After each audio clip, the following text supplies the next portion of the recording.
d'abord, j'aimerais remercier notre homme de Dieu et mon pasteur, le révérend Dr. Chris Oya Kilomé. Et vous pouvez suivre ces vidéos, c'est sur YouTube, sur Instagram, même sur WhatsApp, dans toutes les plateformes. Et en plus, il a même une application KingsChat. D'ailleurs, je suis même à l'église Christ Impassy. Et aujourd'hui, j'aimerais partager avec vous les clés pour grandir avec Dieu. Vous savez, mes frères et sœurs, on peut naître de nouveau, mais ne pas grandir avec Dieu. Deux fois, certains chrétiens ne comprennent pas pourquoi est-ce que lorsqu'ils donnent leur vie à Jésus, rien ne change.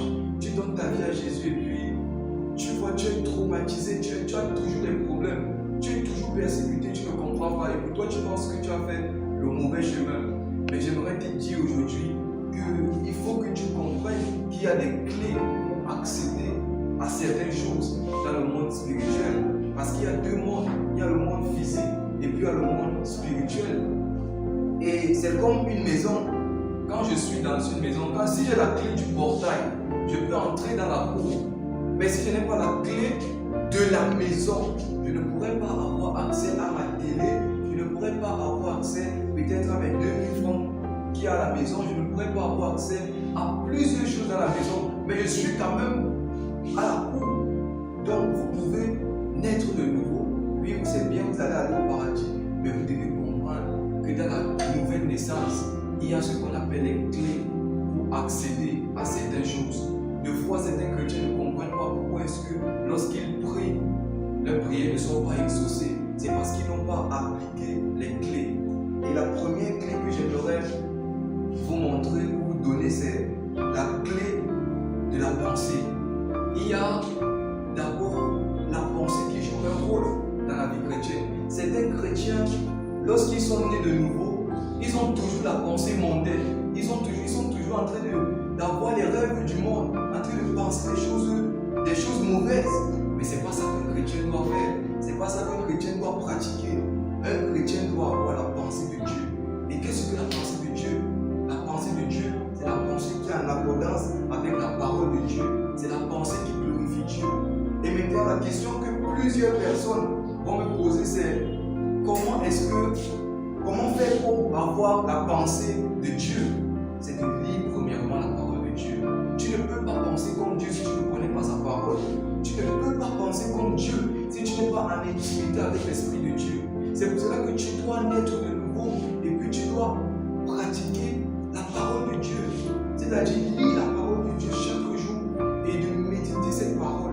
Parce que la Bible dit à Josué chapitre 1 verset 8 que heureux celui que ce livre ne se loigne point de ta bouche. Médite ce livre jour et nuit et ainsi tu connaîtras le succès. Alors c'est ce que nous devons faire en tant qu'enfants de Dieu. Nous devons pratiquer la parole de Dieu, de lire la parole de Dieu, de méditer la parole de Dieu, afin d'avoir la pensée de Dieu.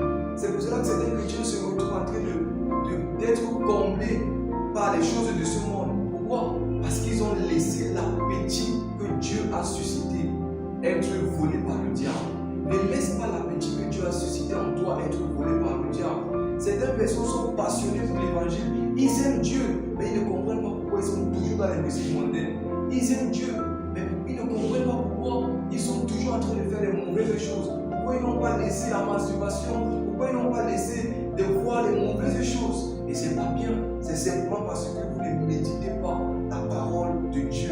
Et encore plus, nous pouvons trouver ça au Psaume chapitre 1, de verset 1 à 5. Vous pouvez lire à la maison.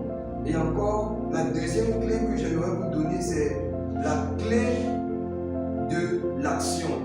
Tu peux connaître Dieu, tu peux aimer Dieu, tu peux être passionné par les choses de Dieu.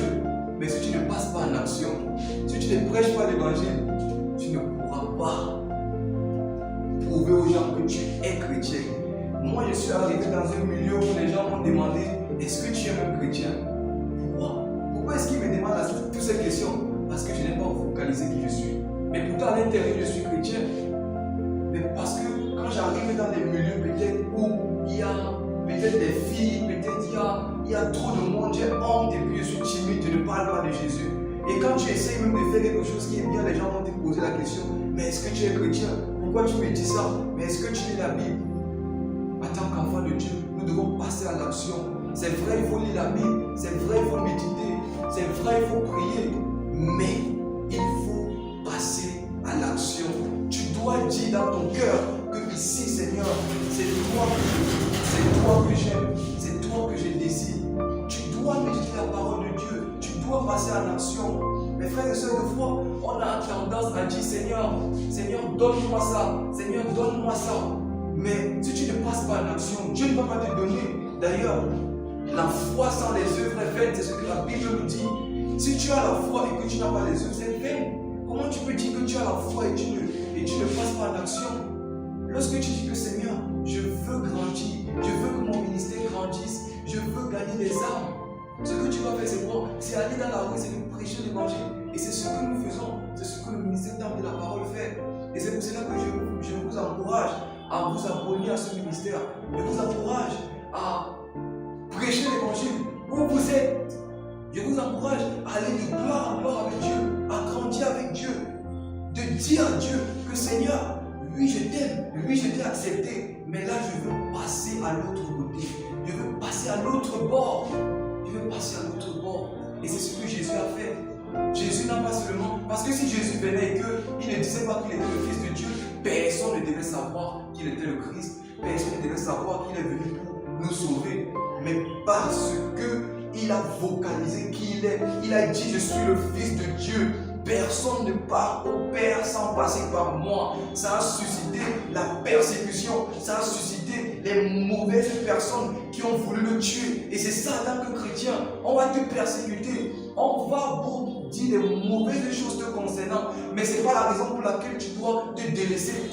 Tu dois délaisser la parole de Dieu. Ce n'est pas la raison pour laquelle tu dois dire Seigneur, je suis fatigué. Non, je viens parler à un chrétien qui est passé à l'action, mais il a connu certaines persécutions et puis il s'est arrêté. Ne laisse pas le diable combler ce que Dieu a suscité. Si tu as été passionné pour Dieu, alors continue à prêcher la parole, continue à évangéliser. Ne te décourage pas. Ne te décourage pas, parce que Jésus-Christ t'aime, parce que Jésus-Christ, il t'a donné la capacité de faire toutes choses. Et voici les deux clés que j'avais à vous partager aujourd'hui. Ne vous laissez pas intimider par le diable. Les deux clés sont les clés de la pensée et les clés de l'action. Pense comme Dieu, fais les choses comme Dieu, et puis passe en action, afin de grandir avec Dieu. Et puis quand tu passes en action, n'oublie pas le Saint-Esprit. N'oublie jamais le Saint-Esprit. Parce que c'est lui qui m'a changé. Moi, j'étais une personne mauvaise, je faisais des mauvaises choses, mais c'est Jésus qui m'a changé.